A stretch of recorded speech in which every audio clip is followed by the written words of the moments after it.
السلام علیکم رحمۃ اللہ وبرکاتہ۔ معزز ناظرین کرام، ہمارے بیرسٹر اسد الدین اویسی صاحب کے ایک بیان کے جواب میں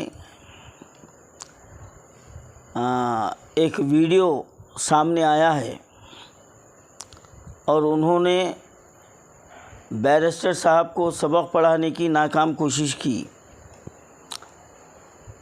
تو ایک بات حقیقت ہے کہ اللہ تعالیٰ جس کو ذلت دینا چاہتا ہے تو خود ان کی زبان سے دے لیتا ہے۔ تو انہوں نے سب سے پہلے ایک شعر سے ابتدا کرنے کا دعویٰ کیا اور شعر پڑھا انہوں نے، اور وہ کتنے قابل ہیں۔ اب ان کے کہے ہوئے الفاظ کو میں دہرا رہا ہوں۔ شعر انہوں نے اس طرح پڑھا کہ خاموش ادب بھری محفل میں چلانا نہیں اچھا۔ ادب پہلا قرینہ ہے محبت کے قرینوں میں۔ یہاں پر انہوں نے خاموش ادب کہا ہے، تب ان کی جہالت سامنے آ گئی۔ اصل میں شعر اس طرح ہے، خاموش اے دل بھری محفل میں چلانا نہیں اچھا۔ شعر کا جنازہ نکال دیے اور یہ اپنے آپ کو بہت بڑے لائق فائق سمجھ رہی۔ تو اب ایسے ہی لائق فائقوں کے لیے اور اسی خماش کے رنگ برنگی کپڑے پہننے والے جوکروں کے لیے میں یہ شعر پڑھ رہا ہوں۔ جن کو آتا نہیں دنیا میں کوئی فن تم ہو، نہیں جس قوم کو پروائے نشے من تم ہو۔ بجلیاں جن میں ہوں آسودہ وہ خرمن تم ہو۔ ارے بیچ کھاتے ہو جو اسلاف کا مدفن تم ہو نکو نام جو خبروں کی تجارت کر کے کیا نہ بیچو گے جو مل جائیں صنم پتھر کے۔ تف ہے تمہاری زندگی کے اوپر۔ ارے خبروں کے کاروبار کرنے والے، مردوں کے پیسے کھانے والے، آج بول رہے ہیں یہ غریب نواز کا رنگ ہے، غریب نواز کے رنگ کی توہین ہو رہی ہے۔ 800 سال سے یہ چل رہا ہے۔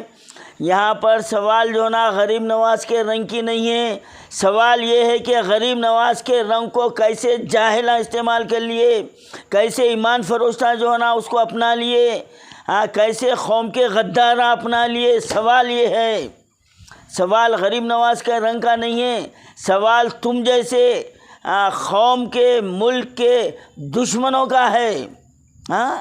ارے غریب نواز کے غلاموں کے پاس وقت کے بادشاہ کے جھکتے تھے، اور تم غریب نواز کا رنگ ڈال لے کے کہاں جا کے جھک رہی؟ مسلمانوں کے دشمنوں کے پاس، صرف اس لالچ میں کہ تم کو درگاہ بورڈ مل جائیں گا۔ اب آج تو 40,000 50,000 1 لاکھ 1.5 لاکھ روپے خبروں کے پیسے لیتے تھے۔ جب اگر تمہارے ہاتھ میں درگاہ بورڈ آ جائیں گا تو 2 لاکھ 3 لاکھ میں ایک خبر بیچیں گے۔ خبر فروش ہو، تم کو تھوڑا زبان میں تھوڑا حیا غیرت وغیرہ تو ہونا چاہیے کہ کیا بول رہے ہیں تم۔ ارے غریب نواز وہ رنگ انسانیت کو جو نا ایک دائرے میں لانے کے لیے کیے تھے، اور غریب نواز کے غلامہ دین کو پھیلائے، انسانیت کے حق کے لیے لڑے۔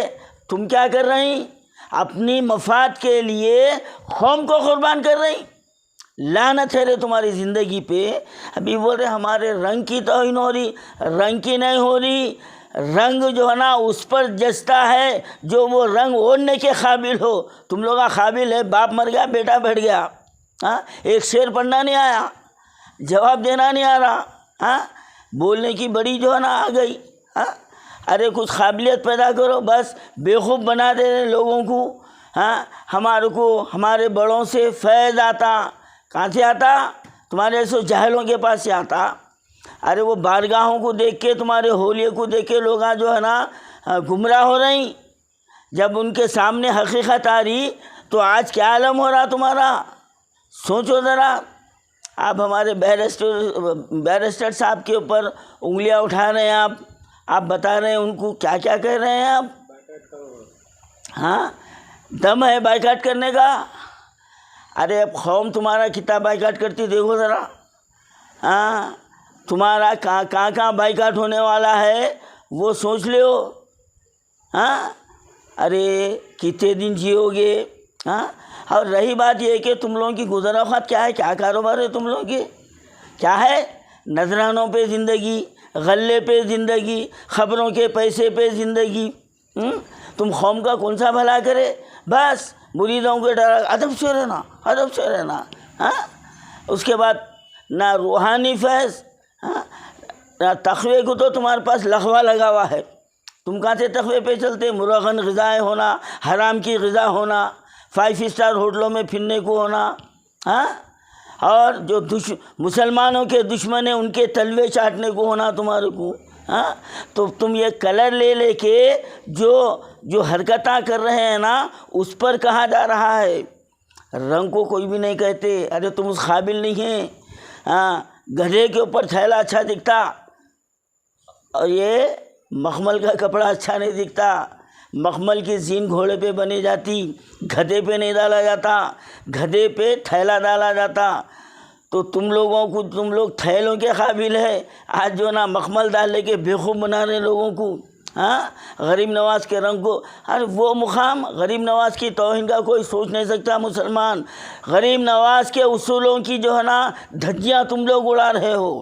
ہاں ایک سرگنا بیٹھ کے پورے ملک میں ایک نفاق پیدا کر رہا ہے. ہاں ارے کہاں سے غریب نواز کے اولاد آ گئے, کہاں سے آ گئے؟ اگر واقعی وہ اثر ہوتا تو آج قوم کے لیے قربان ہو جاتے تھے. آج قوم کو قربان کر رہے ہیں. ہاں اور بول رہے ہیں کیا بائیکاٹ کرتے, ہمارے رنگ کو بدنام کر رہے ہیں. کوئی بدنام نہ, رنگ تمہارے سے بدنام ہو رہا. تم جیسے جو وہ ڈالے رہے نا اس وقت سے بدنام ہو رہا. چولا نکالو, سیدھا آ جاؤ, دنیا داری میں آ جاؤ. یہ بارگاہوں کا وسیلہ, فلاں درگاہ کا وسیلہ, ارے خواجہ قطب الدین بختیار کاکی, بابا فرید گنج شکر, حمید الدین ناگوری رحمۃ اللہ علیہ, یہ تمام پائے کے جو بزرگان دین ہیں, اگر خدا نہ خواستہ غلطی سے تمہاری پیدائش اس زمانے میں ہوتی تو تمہارے کو گاڑ دیتے تھے وہ لوگ. تمہاری حالت دیکھ کے دفن کر دیتے تھے تم لوگوں کو. ہاں تم بچتے بھی نہیں تھے اور ابھی بھی بچنے والے نہیں ہیں. وقت آئیں گا برابر جہاں پر تم جو حکومت کے بھرے پہ ناچ کے جو مسلمانوں کو جو ہے نا دفن کرنے کی کوشش کر رہے ہیں, انشاءاللہ وہی میرے غریب نواز تمہارا وہ حشر کریں گے. ارے وہ ہند کے راجا ہے, ہند الولی ہے, وہ اپنے غلاموں کو نظر انداز نہیں کرتے. تم جھوٹے دعوے کر کے ان کا رنگ بدل ڈال لے کے تم گمراہ کر رہے ہیں تو وہ خاموش بیٹھنے والے نہیں ہیں. تمہارا تو وہ حشر ہوگا کہ یہ قوم تمہارا تعاقب کریں گی, تمہارا گھیراؤ کریں گے اور تم کو جو نا بائیکاٹ کریں گے. یہ بات میری نوٹ کر کے رکھ لو.